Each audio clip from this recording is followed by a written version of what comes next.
Hindi na ako natuto. Bakit?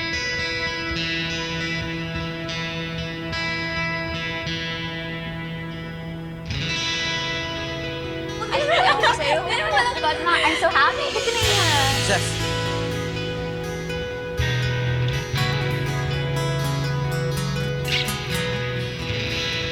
Ano? Ito ba?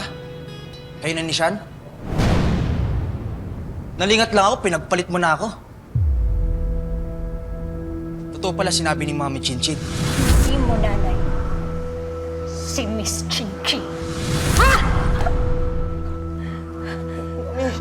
Bitawan mo ako! Huwag mo ko tawagin, Mami. Hindi kita kaano-ano! Miss Chinchin, tungkol sa'yo.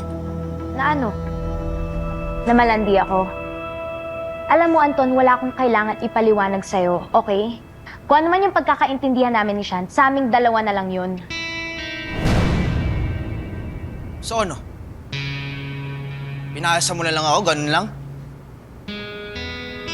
Pinilit mo akong maging girlfriend mo.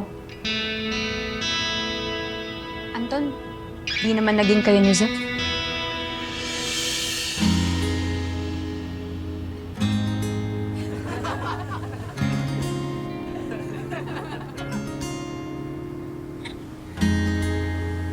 Tsaka as we speak, pinaghihirapan din siya ng pagbalik as basketball team captain.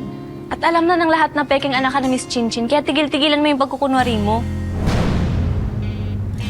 Okay, walang kinalaman si Anton sa mga ginawa ng tita Sylvia niya. Biktima lang din siya dito. Chef, pwede ba? Huwag mo ko ipagtanggol dito.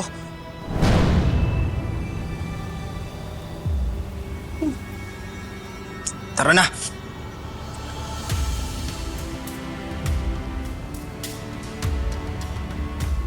Varsity Walk. Ayun. Zef, Ash.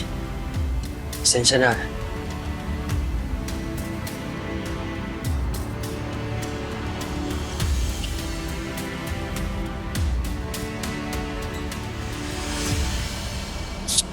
Hoy! Ano? Ano, magpapaiwan ka o tatanggalin kita sa team? Bryce, maintindihan ka namin kung sasama ka kay Anton. Importante yung pagiging varsity mo.